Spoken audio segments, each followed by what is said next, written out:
Hey guys, Zach with Oxford Acres. I was out planting some sweet potatoes and I figured I would just shoot some footage and it kind of explain the process of how we grow crap tons of sweet potatoes every year. Stay tuned. So it all started with 2 sweet potatoes, just like this, 1 and 2. So when mommy's sweet potato and daddy's, I'm just kidding.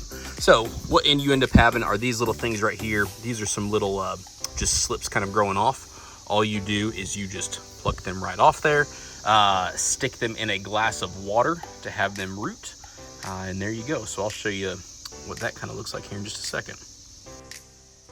Cup of water just like this, stick it in there just like that, and you let the roots grow.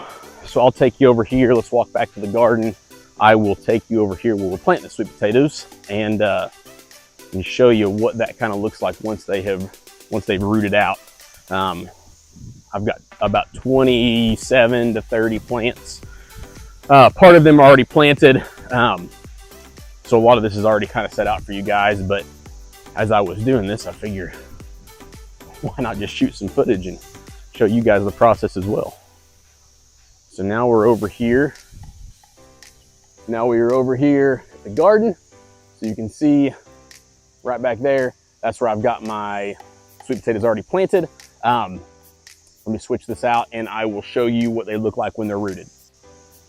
So these right here, these are our rooted sweet potatoes. So as you can see, these were sweet potato vines, and you soak them in water for a week to 2 weeks and they start to grow right out of those vines.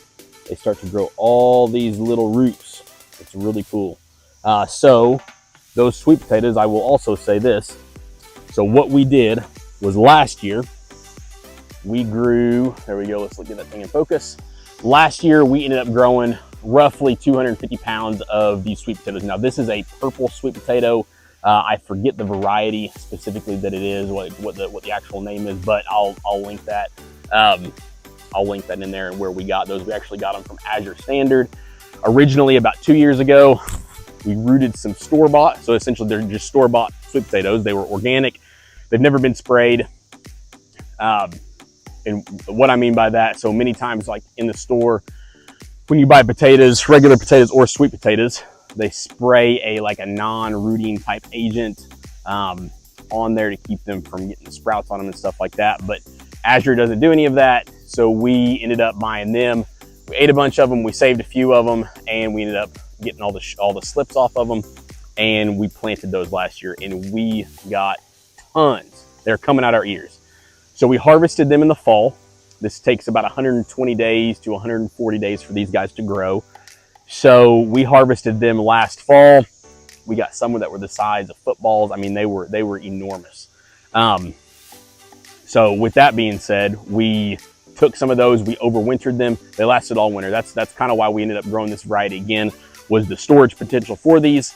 We overwintered them, and then this spring, I took just a few of them out, and the ones that were still good. Now, it's food, so it's gonna rot over time.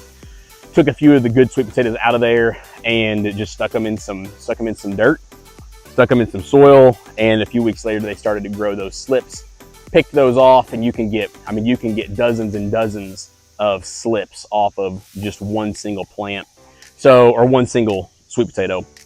So then I took those, and now I'm just planting those slips that I picked a few weeks ago, just sticking them in the ground. So let's check out that process. So let me explain a little bit of this bed prep. So this ground over here, where all this grown up stuff, which I'll talk about that here in just a second. All of this out through here was not very good. Just a few years ago, what we ended up doing, a lot of this in here is a plant called chicory. So we planted a bunch of chicory and we planted a bunch of clover, and there was some other different legumes and some different grasses and stuff mixed in there. I don't remember them all, but that really tall stuff that you see back there is primarily chicory, and then there's some like flowering asters in there as well, just really good pollinators. There's probably some weeds in there as well. It is what it is. But what we did, planted that, and I let it grow. Obviously, like this is, I don't know if you can tell, but this stuff is almost as tall as I am. Planted this stuff out here, and then I terminated it just a little bit before I started planting these other potatoes. I came out here with the lawnmower. I scalped the ground. As you can see, I cut it down. I cut it down on my mower. I cut it down to like a 2.5. So I cut it down very, very close to the ground. This ground was very hard, and it's pretty soft at this point. That chicory has been able to send some deep roots down in there. They've got really long tap roots. It helps to break up that soil. So sends the roots down, and then you terminate that. All those roots are left in the ground. Then they feed the soil. They feed that microbiome down there in the ground. So I do not till this before I plant. All I do, I just simply take my shovel over here, and I will make a little, you can see that sweet potato there.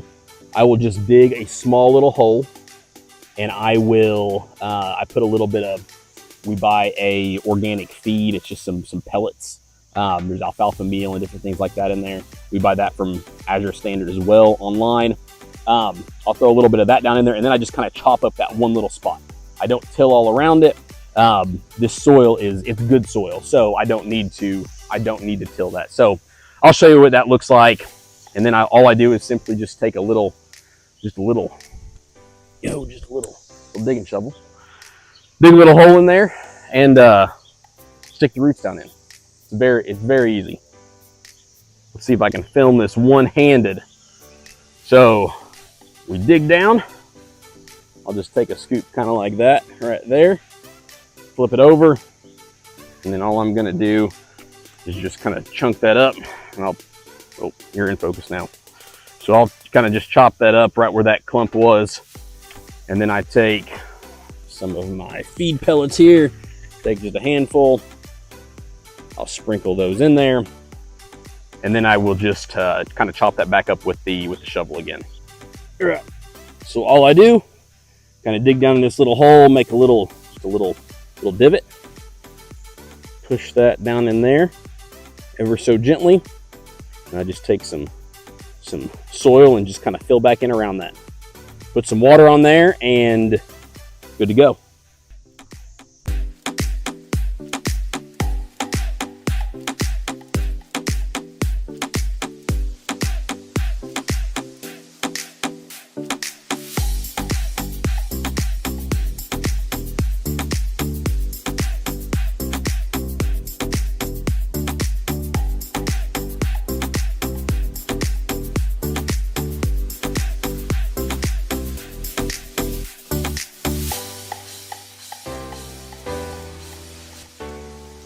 There you have it.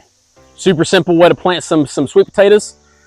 It took me maybe 30 minutes to plant these 27 plants, and we should get quite the harvest off these. Once it comes time to harvest, I'll bring you guys along for that journey. So yeah, digging sweet potatoes is always fun. It's like mining for gold with the kiddos. Hey guys, I'm headed to go feed the pigs right now. I was gonna tell you a little bit more about these sweet potatoes and just kind of what to expect. So this is a purple variety. It's actually called Purple Majesty. I told you I forgot the name earlier in the video, but I went and I looked it up. So Purple Majesty is the type of potato that this is. We stumbled across these and absolutely fell in love with the flavor of them. They're super high. They're a very dark, like deep purple color. They're very high in antioxidants, and they're sweeter than typical sweet potatoes. They've kind of got a creamy texture to them, and we love them. Like this has become a staple in our house, and with how long they last, like storage wise, especially throughout the winter time, you can't beat them. Per slip, what you can kind of expect. So generally sweet potatoes will give you about 4 to 6, 3/4 pound to 1 pound sweet potatoes per slip that you plant.